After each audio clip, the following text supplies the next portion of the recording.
Hi there, Dr. Sheep here. Welcome back to TGIF Talks, episode 97.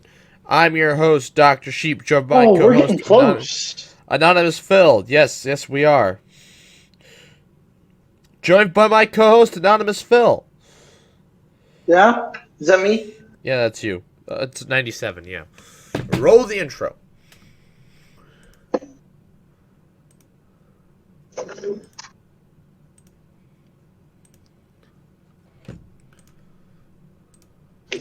Wouldn't you like to get away? It's Friday. Gotta get down on Friday. And they're always glad you came.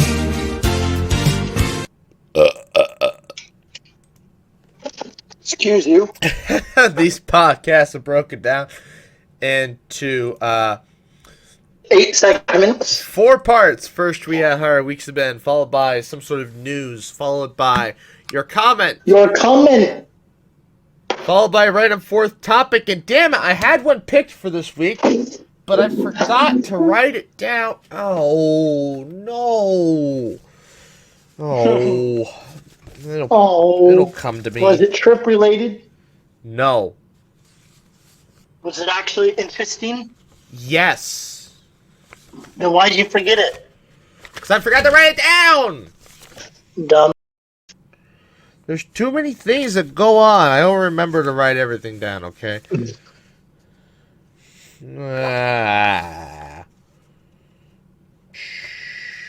I'm sure if it was truly important, it'll come to you. After the podcast is over. Probably. Anyways. Yeah, whatever. Anyways. So, what have you done this week?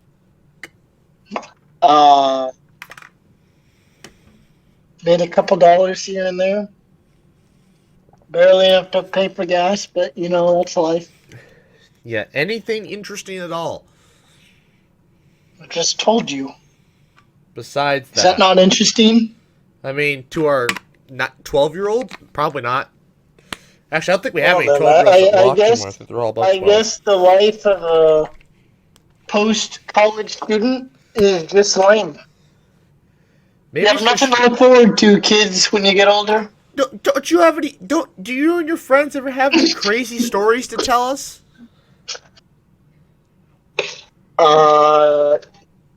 You mean like appropriate stories? Like, I find it hard to believe that everything you do, everything you say that is mildly interesting is inappropriate.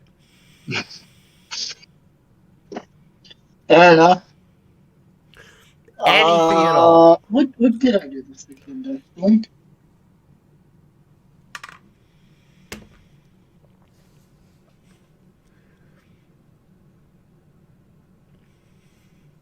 And we wait for his brain to come up with a story. In the meantime, I've got enough crap just for... I guess, I guess, so Saturday, that was the day you were doing, what, 500 special? 500-minute, yes, live stream. Mm-hmm. Yeah, so I watched that, and then I guess I went downtown with some friends. I had a friend that moved to Minnesota. Why did And he then move he to came back to Minnesota? visit. What? Why did he go to Minnesota of all places? Well, he moved back home. That's where his family's from. Oh, okay. We And then should've he just said came move here back for to Minnesota. college. And he came down to visit. Honestly, I don't know why he came down to visit, but he did. Why does anybody do anything? What? Why does anybody do anything, right? Exactly. Why am I here?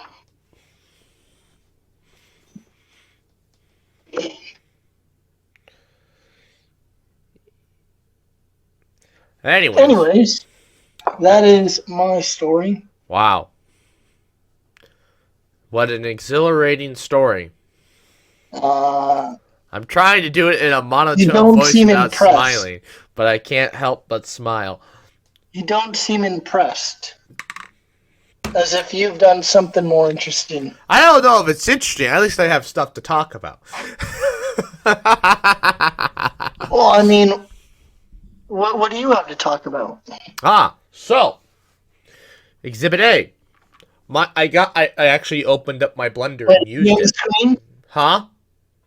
Is it on the screen? Yeah. Exhibit A. Oh, I'm not looking at the screen. Well, you should probably look at the screen. Give me a second. Exhibit A. I got my blender up and running. It's taking a learning curve to get it to function. Yeah, that's why they have a manual for that. There's not the manual. It's just you have to have a certain amount of water or some sort of liquid in your smoothie. Otherwise, it will not blend. Especially if the fruit's frozen, as I've learned. So that's been a learning curve. But I bought Greek yogurt. Vanilla Greek yogurt. Light. Great value. The stuff tastes like almost. The first time I had it, it tasted almost exactly like frosting. Like, Was it frosting? it's not. It's Greek yogurt. I can get it from the fridge. Now, granted, every time I've had it after that, it tastes less and less like frosting. But, I pulled the thing off, licked the lid. I'm like, it tasted like frosting. I dumped it in the smoothie, made the smoothie taste amazing. I did not put it in today's smoothie because I had a cup this morning. And so I was like, well, I don't want to use all my Greek yogurt up. I've only got one more serving left. So I was like, well, we'll just make a normal smoothie. Nevertheless, though, absolutely wonderful. It's wreaking havoc on my digestive system, but that's expected. Smoothie? Huh? The smoothie? Yeah, because it's Like, is it doing good? good things. Yeah, because it's filled with. Oh, okay. I was gonna say fruit is supposed to do good things. Well, yeah, it's filled with fiber. Yeah, that's what I was questioning when you said it's doing things to my digestive system. I wanted to make sure that they're positive. Well, I hope. What? I would be skeptical if they were negative. Well, I'd hope crapping my brains out counts as positive. Yeah, always. I do that on a regular basis, Fair enough. as a normal person should. Fair enough. Damn, that is really good. So, anyways, another thing. Did you see Smarter Everyday's video on Fireflies? No, it's on my save for later. Oh, well, I watched it because I don't have a save for later. a lot of things on my save for later. See, there's the difference between Phil and I. I don't have a save for later. I watch everything now. Only thing that happens of save for later is I get. If I watched everything now, my bedtime would be midnight. How much crap can you possibly watch? Like, I have to wait, like, a few days to, like, build up. No, it's not. It's like there's just a bunch of stuff in the backlog. And usually I get tired after, like, a 30-minute long video, and so I stop watching YouTube altogether. See, there's If I watch one video that's 30 minutes, I'd be like, yep, that's enough. I'm tired. See, that's the difference That took between it you all and I. out of me. A 30-minute video is like the holy grail of videos and makes me want to watch more. Depending on what it is. I just keep watching more stuff. Now, I could watch 30 car crash compilations back to back, but that's a whole nother story. Those get boring after a while. 'Cause it's like, oh no, look at that. He died. Well, anyways, in the Firefly video. But isn't that what... Oh, never mind. What? I don't think my comment would be appropriate. Phil likes to watch people die.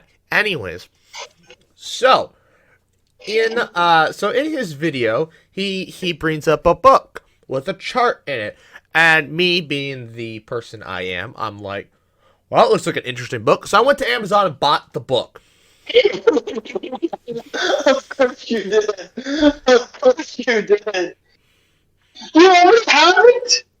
Yeah. You already have it? Oh my god!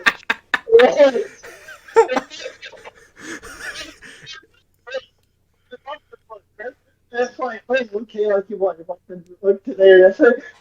100%. It showed up this afternoon. Oh my gosh. I bought it like Sunday or something. Sunday or Saturday. Whenever I watched the video. I'm not even subscribed to him, and I was able to watch it that fast. Anyways, I've already read 32 pages of it. Besides the point. It's So a show whole... me this chart. Oh, right. So she's got a whole chart here on the front section that shows you the flash patterns of different genuses and species of fireflies in the United States. And he shows this chart, which is why I wanted the book on my list. Why I want this chart. Plus, I wanted to, learn more about fireflies. The more I look at You this... can figure out what species lives near you. Yeah. Well, that, and I'm pretty sure, I've narrowed it down already just by looking at the flash patterns, because Nebraska fireflies are... I don't think we have a lot. Kind of like up in, Wyoming and stuff, they don't have a lot of fireflies because it's very arid up there. I also wanted to learn about... How does a firefly work? Chemicals. She has, a paragraph on that. I was kind of disappointed. It's I don't want to bring back traumatizing stories of high school chemistry. And I'm like, man, that's exactly why I'm here. I wanted to hear all the different compounds that are mixing together to produce it.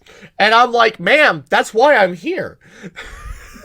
Natural, biological fluorescence is actually super, interesting to me. Well, yeah, it's we're still not sure. Oh, exactly. See? It's an open-ended question. It's weird. So fireflies, what determines a firefly, there are some species that don't glow in their adult form. But because they glow in their larvae or pupae form, or maybe even egg form, they can count as a part of a firefly genus and species. You know what they could have done? Among other... She should have made an appendix, with I don't know, give it its own chapter. I mean, I don't know how in depth she can go on it in a book. But give it an appendix section, 3 or 4 pages describing, how it works or whatever.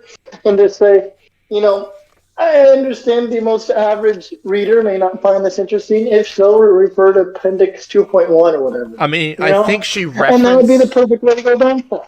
That way, it'd be interesting to someone like you or I. Yes, you or I. I think she has... I think she references the research paper she got it from.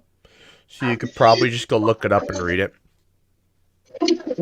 More work for me. Such is life.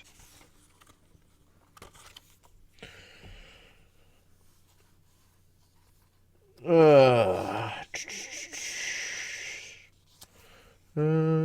hate it when people do that, though. Refer to this for more information. So, for example, right? So this whole Kepler's Law video that you're having me write. Yeah. I was super interested in the technology that they had at the time. Because they were able to measure, things in an arc minute or arc second, no, not arc second, arc minute, I think was the best accuracy at the time. But it was precise enough to notice subtle discrepancies in the data. That's all I'm going to say on it, because, obviously, if I spoil too much, I'll just give the whole video away. Yeah, we don't want to spoil it for our 13-year-olds. Yeah. But the point is that they're able to make all these observations without a telescope. I'm like, how?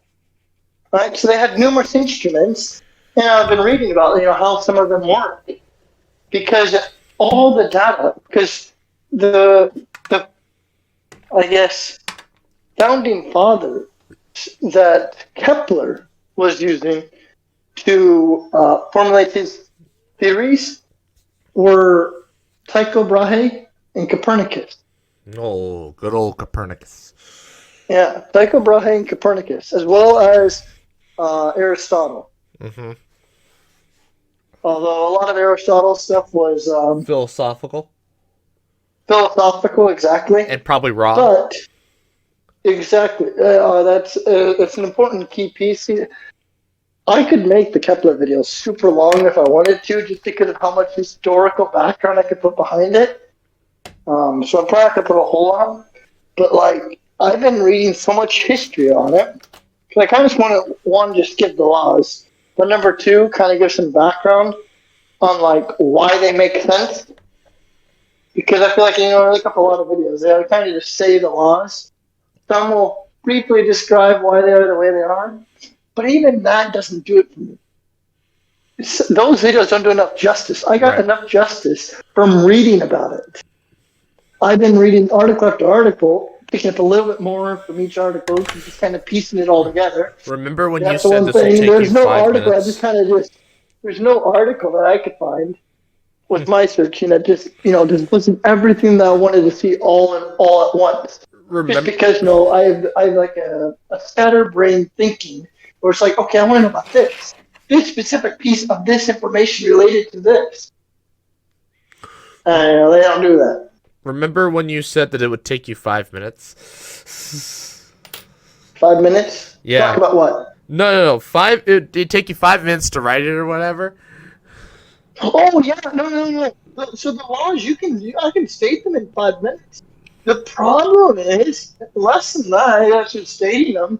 The problem is that doesn't do justice for me. Right. Because do you know what his third law is? I don't even know the laws, to be honest, anymore. I Okay. learned them once Well, if in you like look up his ninth third grade. law, right, and his law, most sources define his law or derive his law from Newton's laws because that's the easiest way. Because that's the way they choose to define it. Is because everyone learns about Newton, maybe Galileo, but usually when they're in introductory physics classes, you talk about Newton, and that's pretty much it. I mean, Newton, just because forces, inertia, all that stuff, momentum. Right. It's all Newton. Maybe they'll mention the other people. No, not really. The thing is, Newton's if you look up his god. third law, the reason why I was suggesting this is because it's basically a mathematical relationship. They derived that from Newton's laws. Newton was not even born yet. So how could he have made his mathematical formula? It makes no sense why teachers teach us to derive it when Newton wasn't born yet. Mm-hmm. I looked it up, and there is a much easier, simple explanation on why the law is the way it is. I mean, you need a little bit of math to understand it. However, I mean, I think our viewers will have enough to understand how it is. Mm. I don't want to spoil too much, but Right. you will definitely. There's no calculus involved because calculus is not a thing. Even if there was calculus, I probably could get it. No, yeah. Well, Newton's laws kind of use calculus depending on what course you take. Depends how they're deriving them as well. Exactly. But the point is, the law was derived before calculus. Why they don't teach us to derive it Kepler's way, I don't know. But they should. Because I did, and oh my gosh, you won't believe how accurate the numbers were.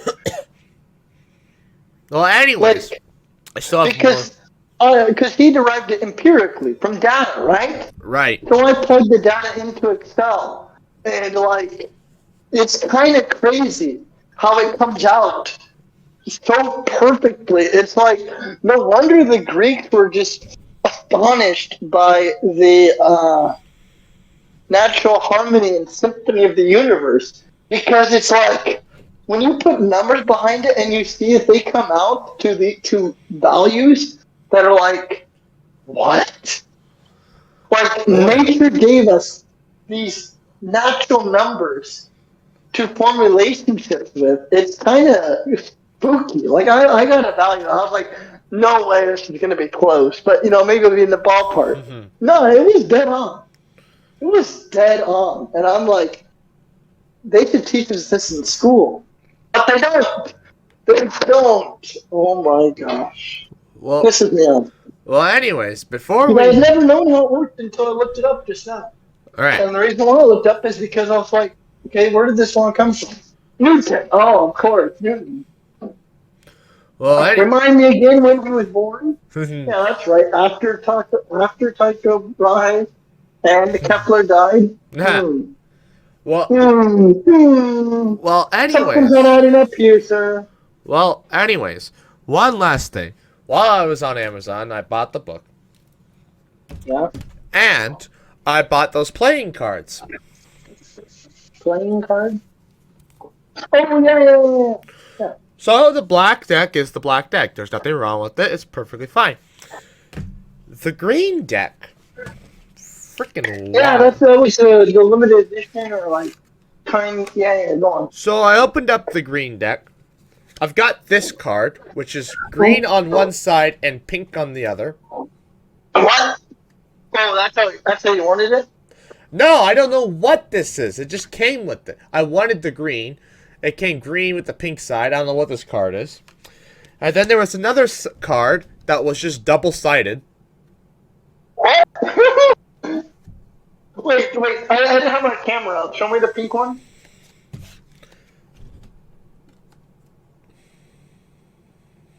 Huh.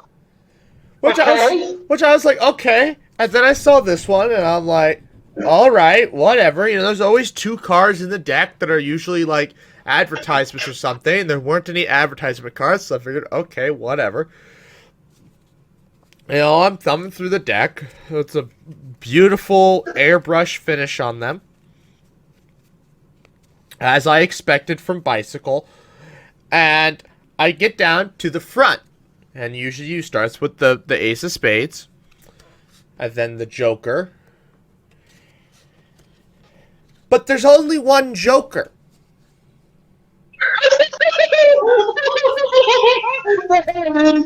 I was waiting for the kicker. I was waiting for it. You can't But this card was in place of the second Joker. You know what's on the other... You know that was in the middle of the deck? Huh?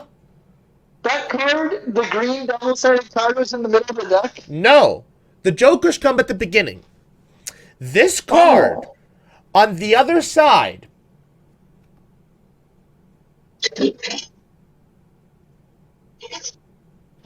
It's blank. Oh! A blank playing card was in place of the second Joker. Maybe it was either supposed to be a Joker or it was intended to be like that. You could make your own wild name. No, this is a regulation playing deck. It's not supposed to be like that. So, I've arranged for it to be returned. I will do that Saturday or Sunday. I guess probably maybe tomorrow. We'll see. Whenever I can. Is that where you take it to? You take it to Shopco? No. I'm gonna just take it to the UPS store down the street. Oh yeah. I have returns up to them. Yeah, it'll be quicker. They're nice people. Anyways, so yeah, I'm like, well, there's nothing wrong with the deck except for the fact that I'm missing a Joker, which, not that we'd ever play with, you know, multiple like more than two Jokers at a time with multiple decks, but you know, if I wanted to or needed to for, I don't even know what other I don't know what games actually even require the Joker, if any. Yeah, anyways. I was 21, the Joker's Wild, right? True, but I don't know if in Vegas they actually play. No, there is no Joker. You take the Jokers out and. Oh, poker? Nope. Take the Jokers out. Most gambling doesn't require them. Fine, BS. BS does let you play with Jokers.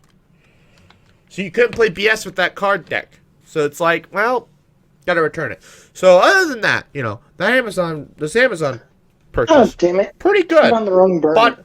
Bought a book about bugs, and bought a I still love your response when I brought this out. You were like, "Oh my god!"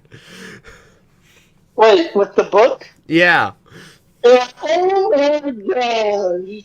You actually bought it? What? yeah. I was absolutely stunned. You're like, so I got it, right? Seems to pull it out.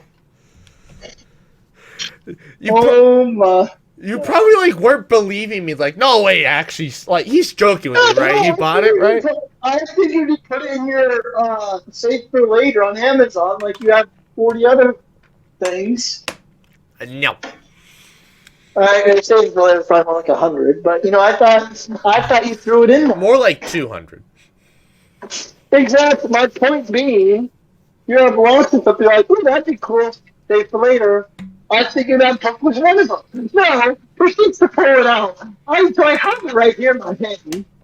Well, it's like it doesn't do. This book doesn't do me any good. The rest of the year, it does me good right now Yeah. because it's Firefly season.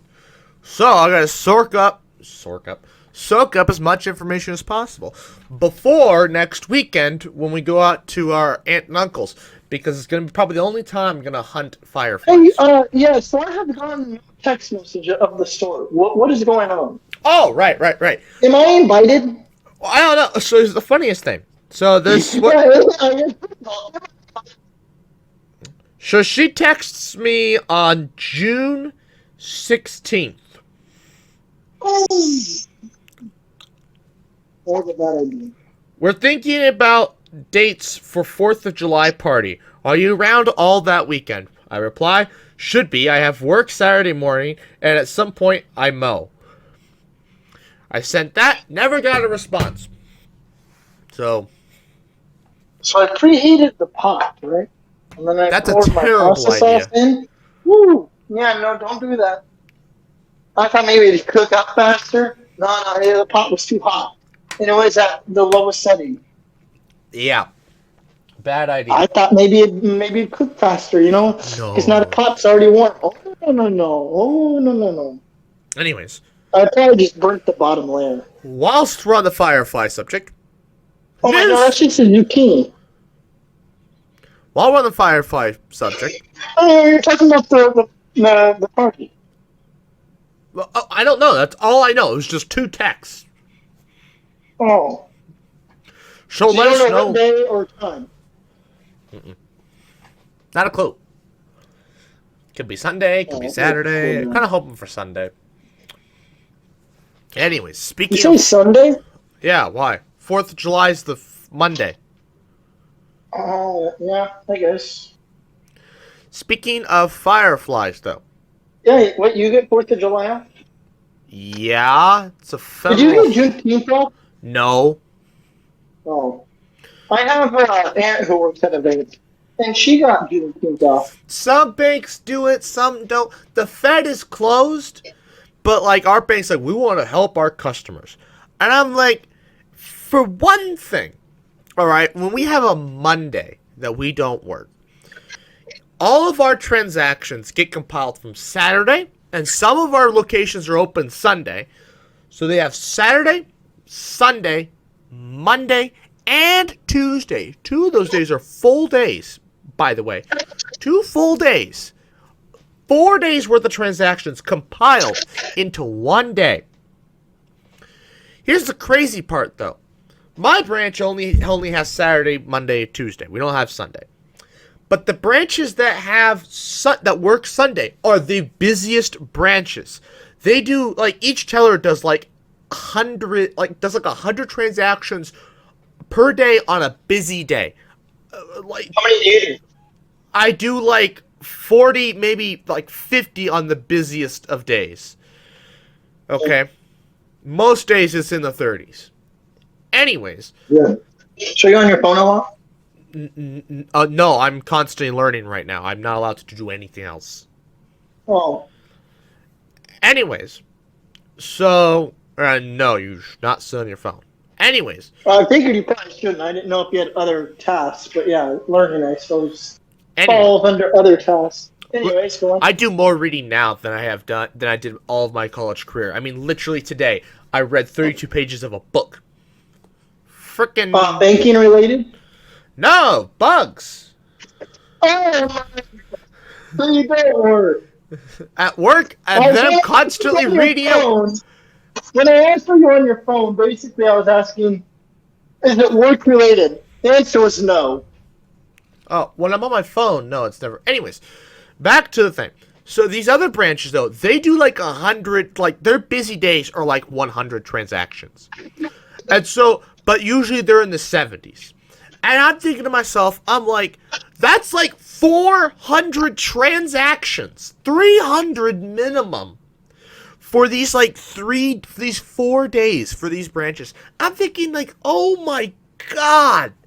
The balancing. Oh my God, it drives me insane. I'm exhausted after 40. These poor suckers do 70. Lazy bum. What? I said, you said I'm exhausted after 40. You lazy bum. Oh. Anyways. Back to